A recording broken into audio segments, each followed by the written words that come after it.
Regardez comment la justice guinéenne fonctionne aujourd'hui. Nous allons y revenir, mais je rappelle quand même, si vous parlez que nous racontons quand même, il faut préciser qu'à la révision constitutionnelle du 14 mai 1982, au préambule, il est stipulé qu'en Guinée, le pouvoir est exercé par le peuple à travers le PDG, unique et exclusive force politique dirigeante qui intègre toutes les couches sociales en application du principe du centralisme démocratique. Abou Bakr. Vous ne pouvez pas être celui qui doit endosser les responsabilités qu'on évoque lorsqu'on parle du PDG-RDA. Mais aujourd'hui, par la force des choses, vous êtes le premier leader du PDG-RDA. Donc, de ce point de vue, ce que nous avons entendu, ce que nous avons vu, ce que nous avons lu, démontre à suffisance que, oui, le PDG-RDA a à son actif un bilan que d'autres trouvent préjudiciable à la démocratie et aux droits humains en Guinée durant une certaine période. Aujourd'hui, est-ce que le PDG-RDA est fier de son bilan que les Guinéens rejettent apparemment de fait d'avoir tellement martelé sur les méfaits du PDG-RDA? C'est déjà un stigmate qui joue en votre défaveur. D'abord, premièrement, la manière dont vous posez la question suppose d'emblée que le PDG est rejeté. Ce n'est pas un fait. Ça ne correspond pas du tout à la réalité. Le PDG est rejeté. J'ai été en mission à l'intérieur du pays. Je ne parle pas des résultats. L'interprétation des résultats peut vous faire croire ça. Peut-être que ça a été fait d'ailleurs pour ça, à ce dessin-là. Puis on veut éliminer. Force politique qui peut être gênante. Peut-être pour le pouvoir, peut-être pour l'opposition, on ne sait pas. En tout cas, nous, on est PDG. Donc, je vous dis d'emblée, mon cher ami, que le PDG n'est pas rejeté. Loin s'en faut. Je vous ai dit tantôt que c'est le seul parti qui peut s'enorgueillir d'avoir un scrutin, un vote, au moins un vote dans toutes les circonscriptions qui ont été concernées lors du dernier scrutin. 2 circonscriptions selon les résultats qui nous sont proposés, peut-être, j'espère qu'ils ne nous seront pas imposés comme tels, mais enfin, les résultats qui nous sont proposés pour le moment, on a dit, c'est le Libéria, je doute fort que le Libéria ne nous sorte pas des voix, et l'Espagne. Regardez, par vous-même. Donc, dire que le PDG est rejeté, moi je ne l'accepte pas, je ne le partage pas, c'est le prémisse de votre question. À partir du moment où le prémisse de cette question n'est pas accepté, il est difficile même de répondre au reste de la question. Ou bien, donc reformulez votre question. La question, Je voulais dire, peut-être, nous interprétons les textes, nous interprétons ce que nous voyons au regard des résultats provisoires, et vous-même, vous l'avez dit, en tout cas, même si vous faites confiance à la Cour suprême, vous émettez quand même quelques doutes, quelques clichés sur ce que les résultats de la Cour suprême pourraient avoir en termes de visibilité. Si la Cour suprême valide les résultats provisoires de la CENI, disant que oui, le PDG-RDA n'aura aucun député, est-ce que vous allez continuer à dire que le PDG-RDA est un parti national? C'est parce que le parti n'a pas un député qu'il cesse d'être un parti national. Je ne savais pas qu'on pouvait faire cette lecture-là. Je ne savais pas qu'on pouvait faire cette lecture-là.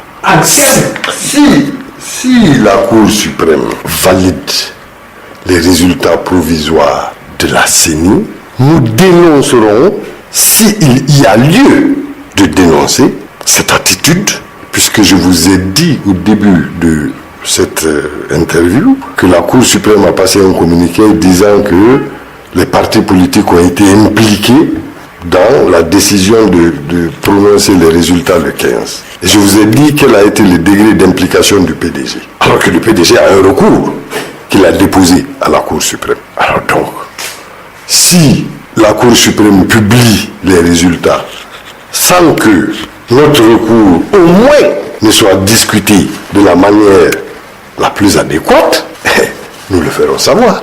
Nous tirerons les leçons et nous dirons à ce moment ce qui correspondra à ce que nous vivons et ce que nous subissons. Nous subisserions dans ces conditions. Donc, il ne faut pas mettre les chevaux, la charrue avant les bœufs. Je tire l'attention.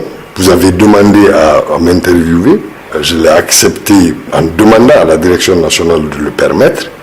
Parce que, sincèrement, il y a des déclarations que nous ne pouvons même pas faire maintenant, puisque le processus n'est pas fini, n'est pas arrivé à complétion. Donc, de toutes les façons, vous restez tranquille. En ce qui concerne le PDG, nous ne ferons jamais d'action extravagante. Nous ne ferons jamais d'action qui compromettent notre État, ou en tout cas la construction de l'État de droit que nous ambitionnons avec l'ensemble du peuple de Guinée. Et c'est pour ça que nous nous engagerons à toutes les étapes à dire la vérité. Qu'on soit au Parlement, on dira la vérité. Qu'on ne soit pas au Parlement, on dira la vérité. Celle que nous considérons comme la nôtre, celle que nous considérons comme celle des militants et militantes qui sont, comme je viens de le rappeler, puisque nous avons eu des gens partout, donc qui sont vraiment le reflet de cette nation-là. Mohamed Tourial dénonce ces résultats encore provisoires. Pour lui, ces résultats ne reflètent pas la voix du peuple.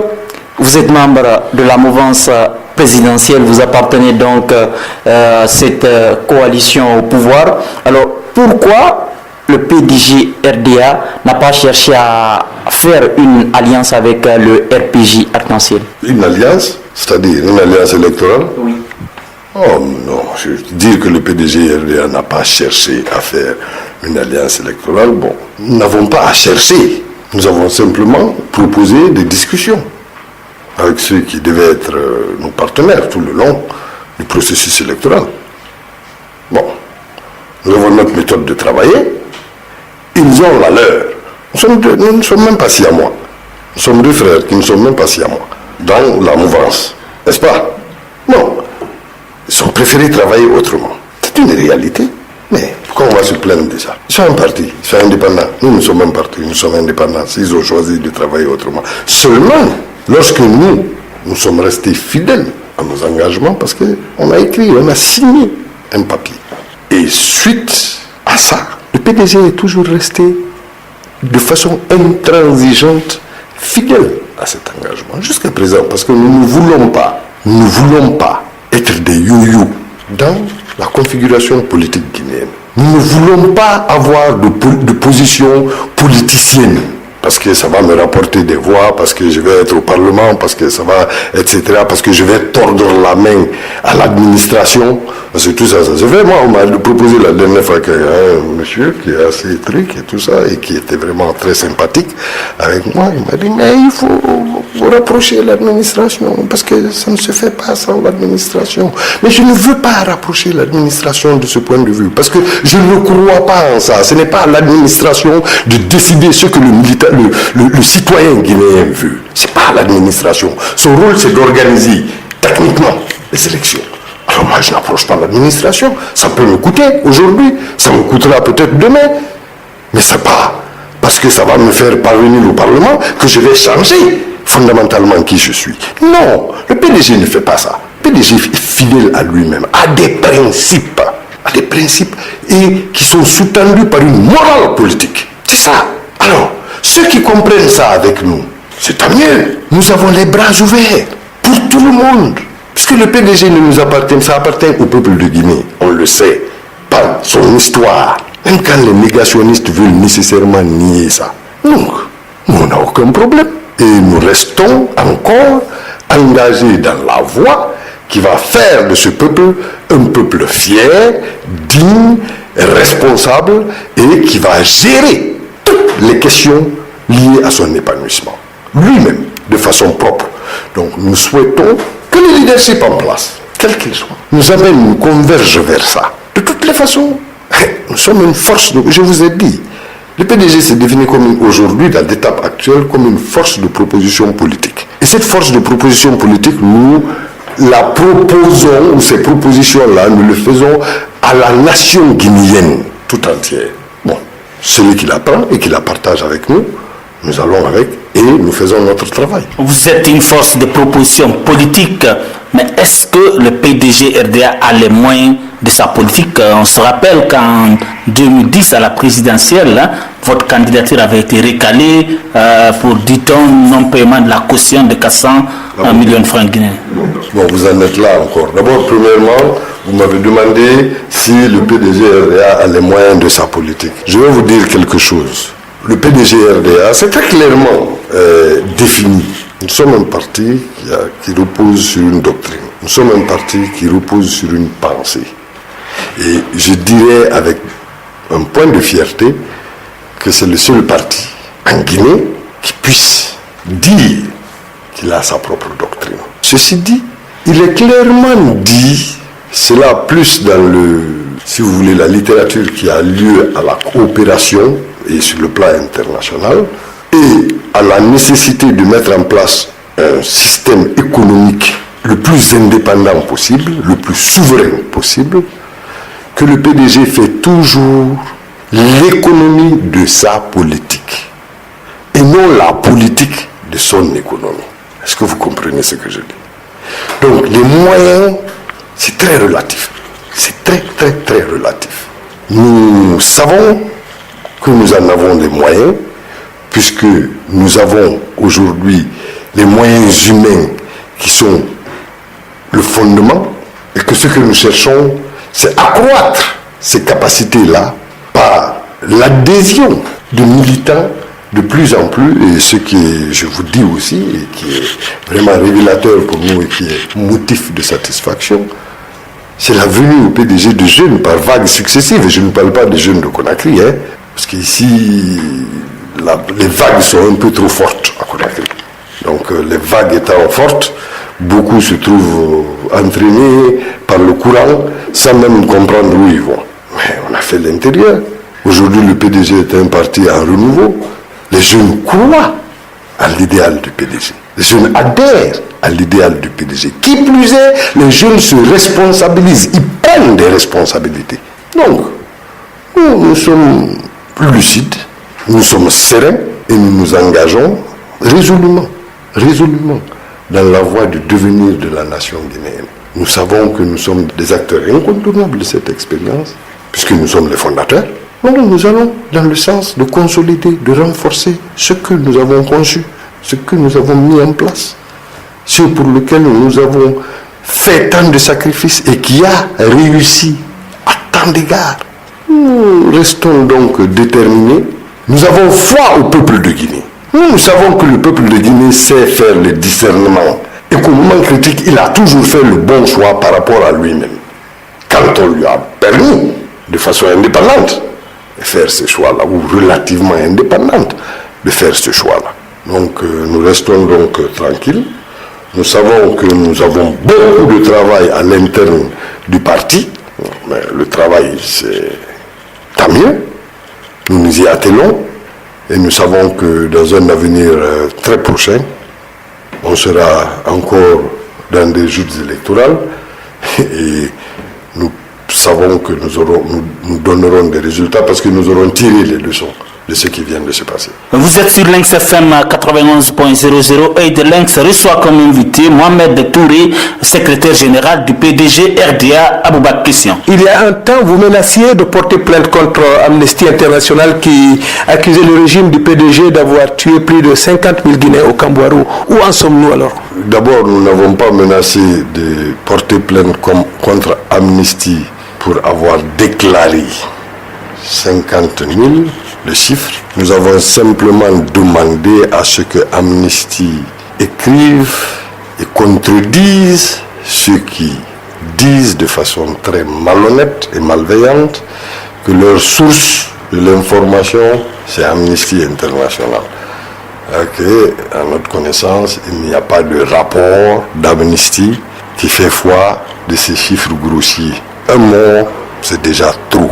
Alors, quand on parle surtout à la mémoire de ceux qui sont disparus, on doit les dignifier au moins en disant la vérité.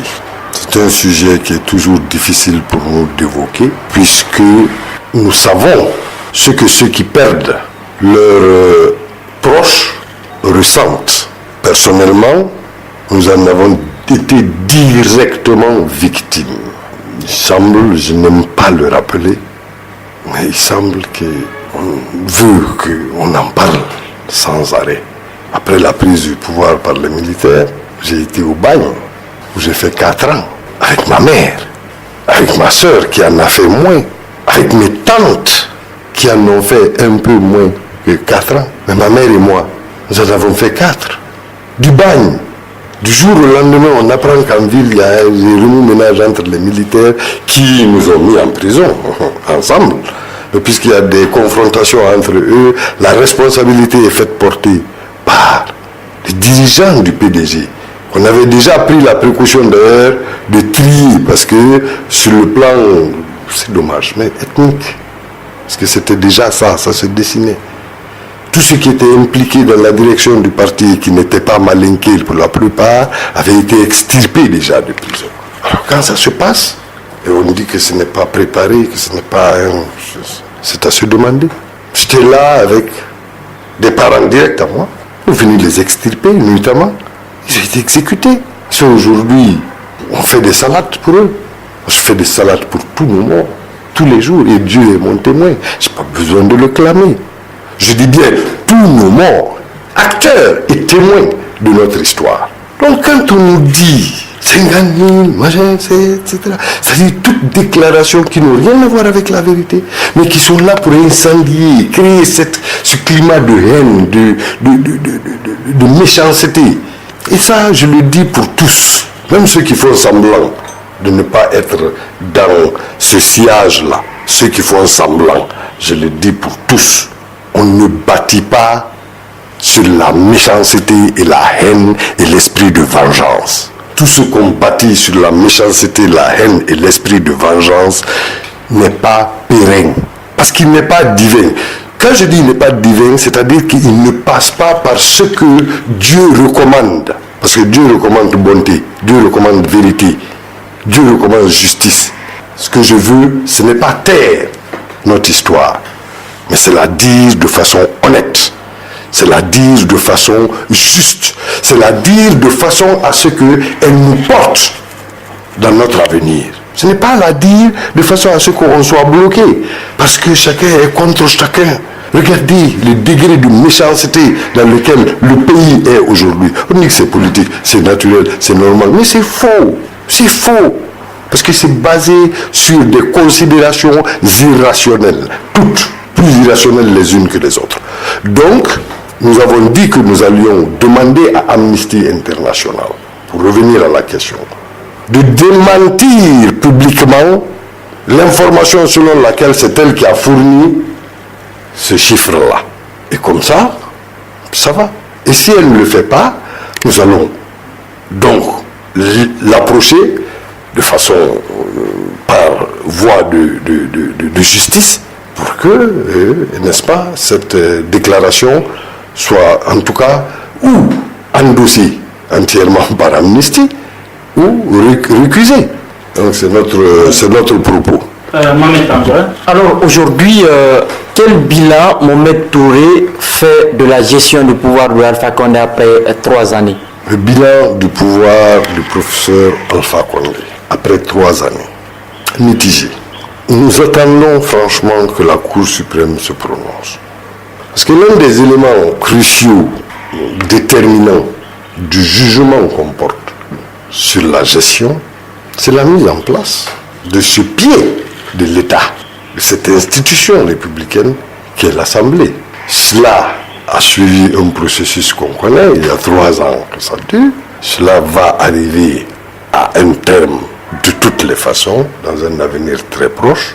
Et je pense que cela est indispensable dans l'appréciation, puisque non seulement la mise en place, le processus qui a amené la mise en place de l'Assemblée dénote de mode de gouvernance, mais l'Assemblée elle-même est un instrument ultime de gouvernance et de contrôle de la gouvernance.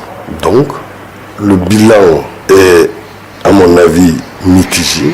Il y a trop d'actions qui ont été faites pour simplement acquérir des votes, alors que beaucoup plus d'actions auraient été consacrées à approfondir les questions citoyennes, les questions de gouvernance, les questions de démocratie directe participative et les ressources qui ont été utilisées en grand nombre pour des raisons strictement électorales auraient certainement servi ailleurs à développer et à entretenir, à élever le niveau de vie des Guinéens. Parce que dépenses, il y a eu. De la part du parti au pouvoir, certainement, il est celui qui est le gardien de la cagnotte. Il a dépensé plus que tout le monde, tous les autres. Mais de la part des autres partis aussi, personne n'a lésiné. On sait qu'il y a des suspicions de financement douteux de partis politiques quand on arrive là. Bon, nous, on regarde ça avec beaucoup de recul et de perspective. Et, comme je l'ai dit, nous avons l'obligation de dire que ce n'est pas normal, de dénoncer, et de dire et de proposer quelque chose d'autre, une autre approche. C'est ce que nous faisons et c'est ce que nous entendons faire jusqu'à ce que le peuple de Guinée reconnaissent que le PDG est de façon sans ambiguïté. C'est-à-dire quand nous aurons cette masse critique-là, soyez sûrs qu'on ne nous trichera même pas parce que personne, le peuple ne permettra même pas que ça se passe. Et nous souhaitons ça, nous ambitionnons ça, nous voulons arracher le pouvoir. C'est vrai, mais ce pouvoir-là, nous voulons l'arracher que par les urnes, par la mobilisation du peuple. Parce que c'est en ça que nous avons foi. C'est ça le PDG. Aboubakar, Alpha Condé, il y a quelques jours, a laissé entendre qu'il est ouvert à l'idée d'un gouvernement d'union nationale. Alors, au cas où Alpha Condé vous proposez un poste ministériel après les élections, allez-vous l'accepter? Non, a priori, je ne vois pas pourquoi est-ce que je vais refuser de servir la République. Je vous ai dit quelle est la position du PDG. Mais je vais accepter quel poste? On ne sait pas. De toutes les façons, du jour où une proposition n'est faite, et si une proposition est faite, il faut que non seulement nous l'analysions personnellement au niveau du parti pour voir dans quelle mesure, parce que ce qui nous lie au président de la République, c'est notre appartenance politique là. Et notre loyauté première, elle est par rapport au PDG et à ses militants. Là, c'est sans équivoque. Donc, si une proposition est faite, il est évident que nous devons l'étudier, ça c'est au cas où. De toute façon, d'emblée, nous ne voyons pas pourquoi nous refuserions d'aider et de servir la République. Bon, maintenant, puisque en étant au gouvernement, ça implique aussi ce qu'ils appellent en gros la solidarité gouvernementale, bon, nous verrons en fonction de l'équipe qui est mise en place si cette solidarité peut se faire jouer ou pas.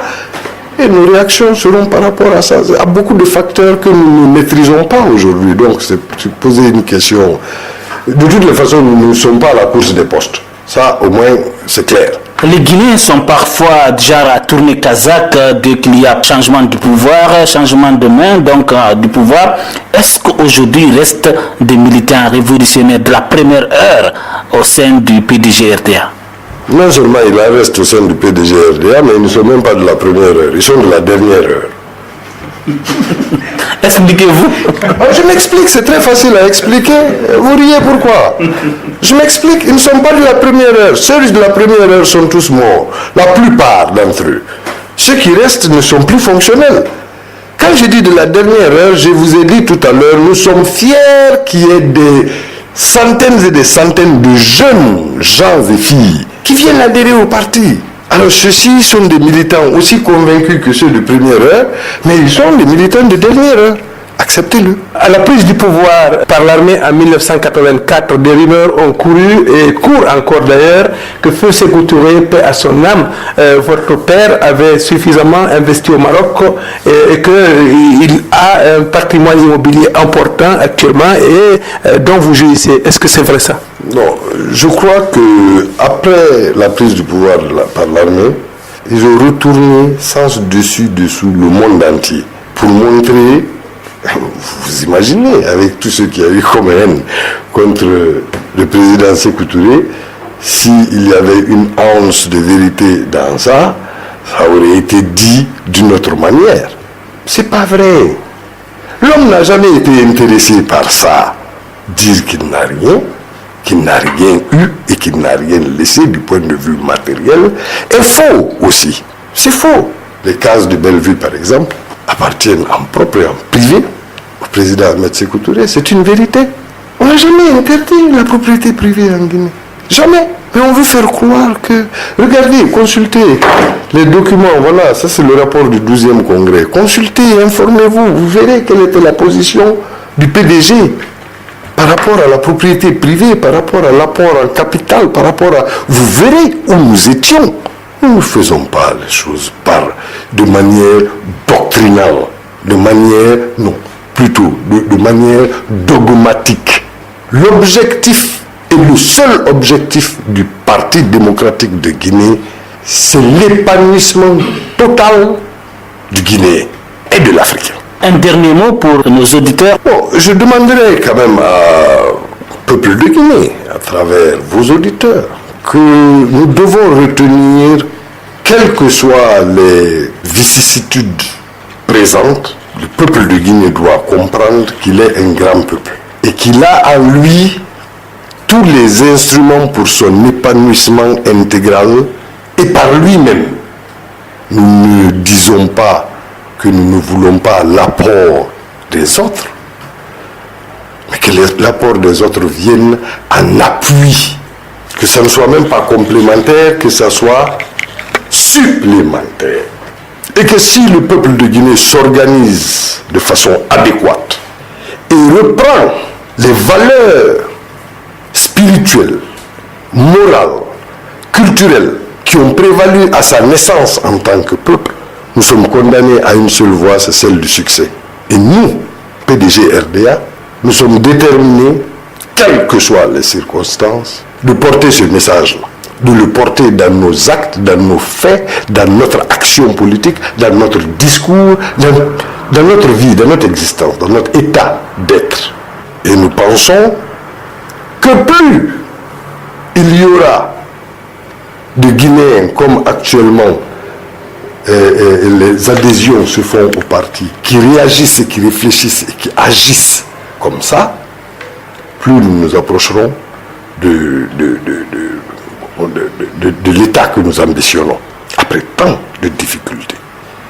Et le PDG est déterminé donc à faire ce travail, et le PDG lance un appel aux Guinéens, toutes couches confondues, pour qu'ils comprennent qu'effectivement, si tout le peuple de Guinée s'engage, et nous demandons à ce que tout le monde s'engage, dans la lutte pour la consolidation de notre nation.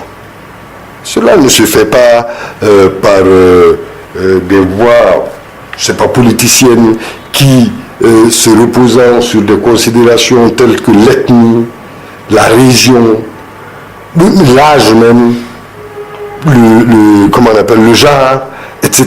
Toute approche sectaire de la nation est détrimentale. Donc nous demandons donc au peuple de Guinée, qui est un peuple avisé, qui est un peuple politiquement mûr, bien que certains pensent qu'ils l'utilisent, de se ressaisir. Et je crois que cette prise de conscience se fait de jour en jour, et c'est à ce prix que le changement peut se faire. Le changement ne sera jamais fait par un homme. C'est pas possible. Le changement ne sera jamais fait par un petit groupe d'hommes, quelle que soit leur intelligence. Le changement dont il est question, c'est un changement sociétal. Donc, il implique la prise de conscience de toute la société qui s'élève en même temps. Bon, nous, on est dans ce sillage-là. Ça prendra pour nous le temps que ça prendra. Nous expliquerons notre point de vue, nous le débattrons, nous l'amènerons dans tous les villages et dans tous les hameaux de Guinée avec détermination. Et nous pensons qu'à ce prix, la Guinée se remettra sur les rails.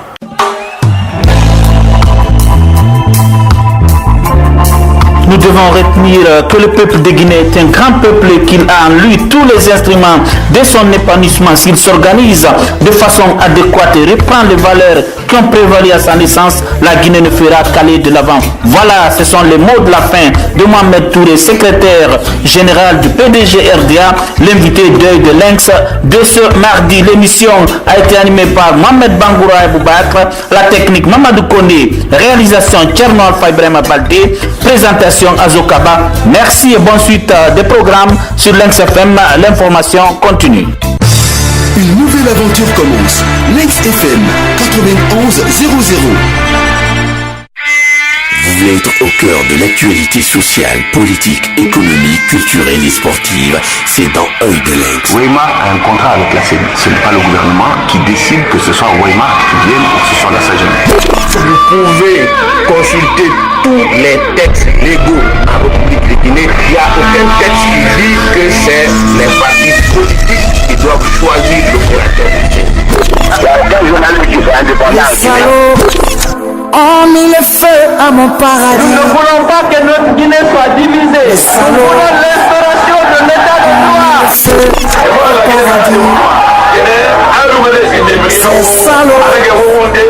ont mis le feu à mon paradis. Les salauds ont mis le feu au paradis. Votre actualité, c'est dans Œil de Lynx.